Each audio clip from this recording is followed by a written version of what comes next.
the Honorable Matthew Samuda, who is the Minister of Water, Environment and Climate Change. Minister, is it okay for me to tell Jamaica something about you? All right, and I think it was something that was so admirable. As many know, COP is happening, which is the big meeting of all of the environmental groups around the world, looking at how, as a global community, we can address climate change. Minister Samuda is a very important figure, and Jamaica plays a very important role in those conversations, and Hurricane Melissa shows the importance of our advocacy on climate change, and he was to be there, and he said he would only go if he got water restored to a particular percentage. And when he didn't see it at that percentage, which was a high percentage that he had set for himself, he said he was not going. And I have to say, Minister, I really admire that. I admire your commitment. This is the kind of thing that you want to see. You know, you have your targets, and if you don't hit your target, then you just have to double down on some of the things that are important but nice to do is you just cannot do them. And so, Minister, I thank you for showing that kind of leadership throughout this hurricane recovery period. Over to you now. Thank you, Minister. I do hope that we will be at that point tomorrow, allowing me to attend on Saturday. I want me to greet colleague Ministers Vaz and Mackenzie, Commander Gale, heads of agencies, permanent secretaries, members of the media, and Jamaicans who may be watching or listening at home. The impact to the National Water Commission's operations of Hurricane Melissa is indeed extensive. The disruptions, damage, indeed lost revenue, reduced collections, and cost of relief and restoration will exceed 10 billion Jamaican dollars. The Cabinet has been appraised of all of the issues that affect the Water Commission and has been presented with a restoration and relief plan. That plan includes clearing access to sites, temporary repairs to raw water transmission and distribution pipelines, installation of standpipes in communities without electric power where the water treatment plants in the area have power, trucking of water both through the Water Commission's own trucks and through members of Parliament and indeed the municipalities, office building repairs, purchase and rental of standby generators. This first phase of our restoration plan will cost 3.25 billion Jamaican dollars. And specifically, for your information, as I mentioned, clearing of access sites, temporary raw water pipelines, as in the case of Great River, as you would see on the side of the road where we've had to retrofit a system, repair of major transmission mains, as in Lilliput, and in sections of St. Elizabeth where we would have had land slippage, which would have broken pipes, repairs of distribution mains, equipping secondary production centers with standby generators, trucking of water into communities with no supply, and very important, repairs to office buildings in the most affected parishes, which would have seen particular impact, as well as procurement, emergency procurement of all water trucks that are available in Ireland to increase our capacity to respond. Now, over the coming 4 to 6 months, items that cannot be procured or should not be procured in an emergency way will see the benefit of a $6.95 billion restoration plan, which will have layers of resilience to ensure that as we build back particularly stronger. We've also identified 4 large generators at some of our plants that have not performed as per expectation, and we'll be replacing those over the 4 to 6 months to harden our infrastructure going forward. Now that's a general overview of the plan. I'm going to go into some particular elements and firstly share where we are. As at this morning, we are at 76% of customers being restored. Now that is indeed an important distinction. I'm not sure if someone else is shifting the presentation. That is an important distinction. We have showcased on the screen here the particular number of systems which have been disrupted. 496 systems remain disrupted. 267 systems are now active, a doubling of the number of systems which are active since our last update last week, Minister. So a total of 763 systems. Now, 763 systems may also have multiple pumping systems as subsystems, as you have lift stations to go into hilly communities. But it is correct to say that 76% of our customers have been restored. The next slide, which is particularly important, is indeed the total number of customers which have been restored and the number of customers which have not been restored. 130,000 customers remain unrestored this morning. Now, these are customers of the NWC. It's important that distinction is also made because the NWC supplies 78% of households in Jamaica. The next 12%, give or take, is supplied by small municipal systems, which also have their own electricity challenges, and a suite of small private systems that exist virtually in every parish. And I think that also needs to be understood. So of the 78% of households, 76% of those households, customers, businesses, 76% of those persons have restored water. Now, as a general rule, and as you look at the map which follows, for general understanding, it is the plains around the coast which have been restored, because many of those systems allow for distribution through gravity-fed distribution systems. Right, the plains. If you live in an elevated area, still awaiting power, it is unlikely that you would have water at this stage. Now, we have deployed over 45 rented generators thus far, in addition to the 30 plus that the NWC used to operate its treatment plants and indeed some of its larger distribution systems, right?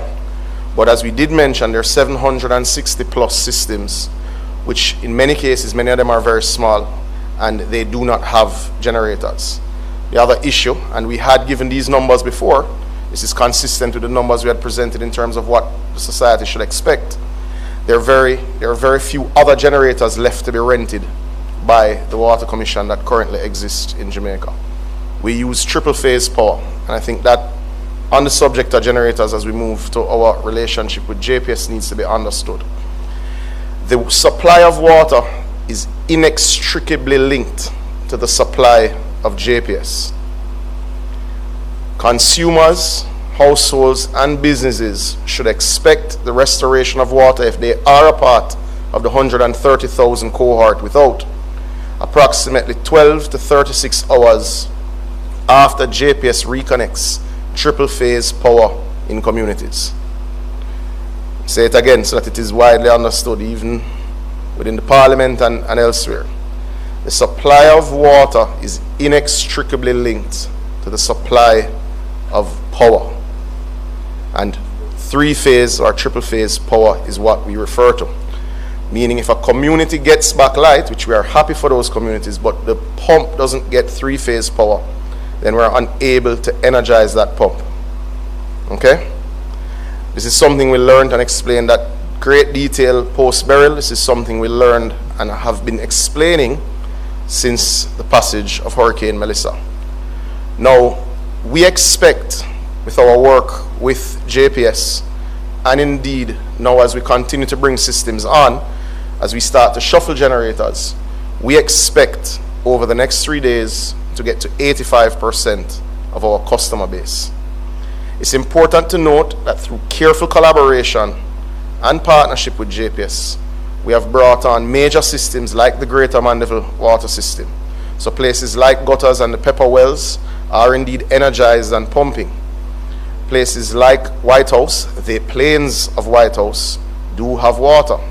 The plains of Savlamar do have water. The plains of Black River now have water, which is something I'm happy to report as we have energized through generator the supply from the Darling Toba well. The two major systems which continue to be impacted are actually on the north coast. The wells in Brownstown continue to wait on power. We have completed clearing of access to the production facilities at Minard. Now, this is a particularly important one. It supplies over 30,000 customers.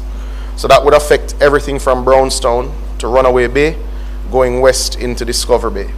It is an energy issue that is affecting that. The second one to be understood is indeed the production from the Martha Brae system. The Martha Brae system affects everything from the western boundary of St. Anne to central St. James, being the terminal reservoir, which also affects places like Cornwall Regional. That plant is operating at approximately 50% because it is not yet energized by JPS. It is a backup generator that we are running, which means as you backfill the lines, you will have challenges in and around that area. Whereas we have completed the repairs to the Lilliput distribution line, all of those areas on the coast, Lilliput, Barretall, going west, now have water certainly on the flat. We are looking to move some of the generators that would have been on systems which have now been powered up, certainly through St. Catherine and Clarendon, into the west over the course of this weekend, which will also increase the distribution footprint of the Water Commission. The following weeks will be marked with significant increases to trucking. The Prime Minister would have announced the allocations given to members of Parliament to allow them to do their own emergency response. We'll be making a similar allocation based on Cabinet's approval to the municipal authorities so that they can engage also for their small systems. I know Minister Green made an announcement on Tuesday related to trucking for farmers through the NIC and the RADA offices, and this will be bolstered by an additional 12 trucks which NWC expect to take possession of very early next week. This will allow us to increase our footprint of distribution where we expect no power to be restored in the short term. The second issue is that the government is actively procuring 30 additional standby generators, which, based on our assessment and based on discussions with JPS, will help communities which have the longest wait to come. That's important to understand.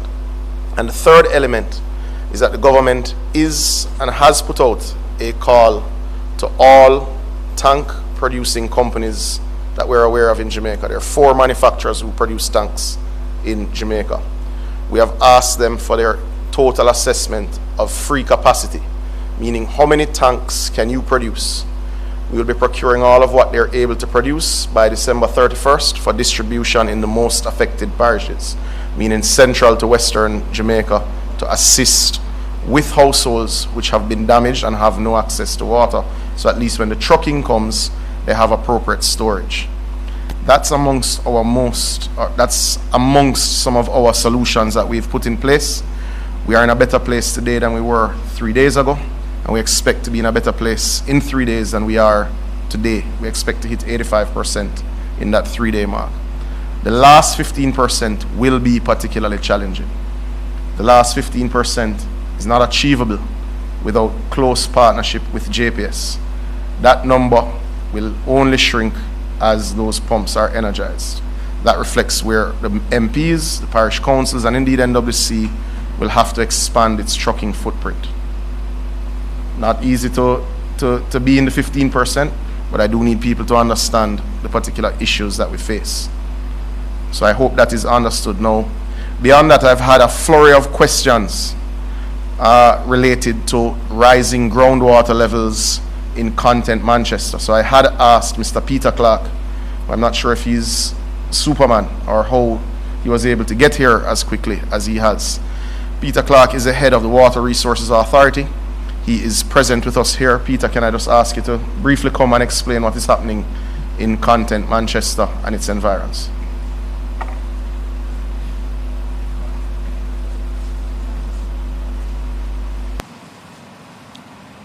Good morning, Minister. Thanks for making sure that I'm here, sir. I had to be when I got that call immediately. Good morning to all our viewers and listeners. With regard to Content Manchester, and there are some other names that are around. Some people may know it as Kirkvine, and some people may know it as South Kendall. We're speaking about the same area. What is happening there is that in one sentence, groundwater has been rising. Why is groundwater rising? Now, that is the scientific question. what is happening is that there's an aquifer. Water is flowing underneath the whole of those lands and those properties. But it is not the normal aquifer that a lot of you are accustomed to, which is a sand, earth kind of aquifer. It is more limestone. So because of the limestone, there are a number of conduits and caves and caverns that are underground. So the groundwater has been flowing into the area. What is happening also is that groundwater advances very slowly. It doesn't advance forward underground as fast as a river flows above ground. So because it advances slower, and we had a lot of rain through Melissa, a lot of rain before Melissa, it means that our aquifer, in simple terms, filled up. And since it can't go forward as much, it has been rising instead. Now, in this area, there are sinkholes, and normally these sinkholes pull the water away, drain the water away from the low-lying areas. But in this instance, because the aquifer has so much water, which is under so much pressure, it's pushing water up the sinkholes. So the sinkholes are having a reversed effect, and that is where the water actually, most of the water is being sourced from, that is coming into the content area. This was recognized over a period of a little bit more than a month from prior to Melissa. We'd been monitoring, and underground the water has risen roughly 300 feet from the normal level that the aquifer was at. It has risen roughly 300 feet. A little bit more now, because now it has also popped out and is coming up out of the ground in these areas. We have installed monitoring gauges in that area, and over time we had been seeing for the last 2 weeks essentially a groundwater rise above surface of 1 foot per day, which is a very high rate of flow of rise for this area. And just of late, in the last 24 to 36 hours, we've been noticing a little bit of a fluctuation where it slowed down a bit, sped up a bit.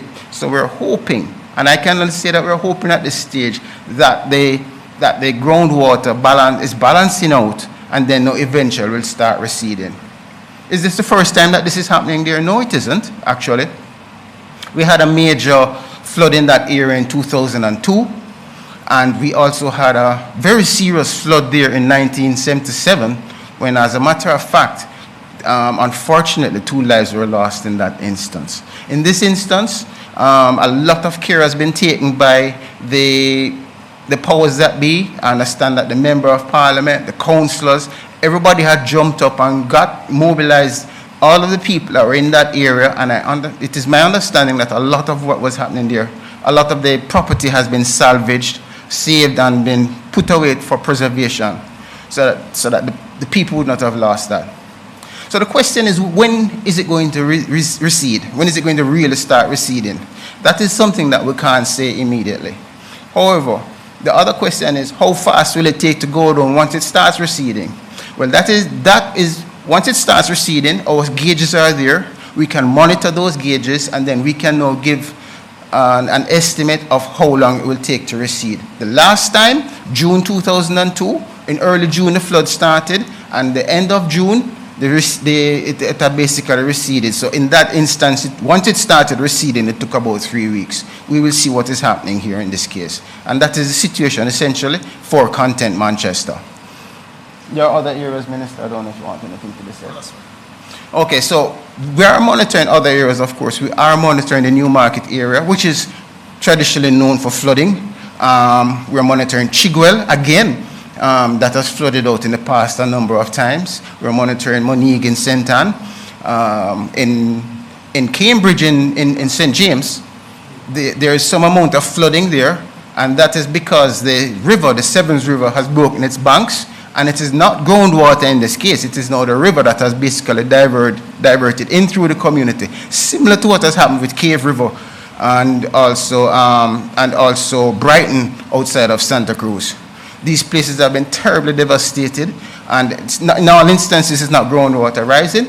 In some instances it is rivers that have broken their banks, and in some instances it is just a phenomenal amount of rainfall that flowed down into these depression areas. But once the communities are built out in the areas that are low-lying, it is anticipated, unfortunately, that if groundwater rises or if there's a lot of surface water running in, that there will be some amount of flooding, which is exactly why our friends at the Met Office say that the people in the low-lying areas need to be extremely cautious and take heed and all of that because of the possibility and their vulnerability to flooding. Thank you, Peter.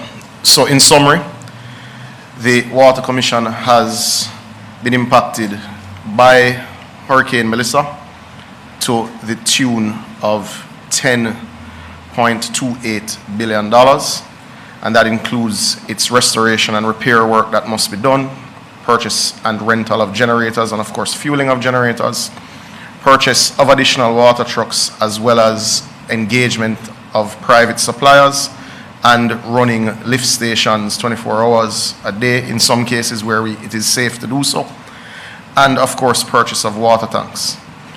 The primary takeaway we would ask that the media and the public take away from this discussion is the inextricable link of power and your water distribution. We cannot restore water where there is no power. We are working very closely with JPS, and we will start this evening, Delano, publishing the list of pumps by parish which are awaiting power so that persons are clear. We will also work with JPS so that by this weekend we'll be able to give projected times. Projected times may not be what you want to hear, but it will be our best estimate of when we are able to supply you. Thank you so much, Minister.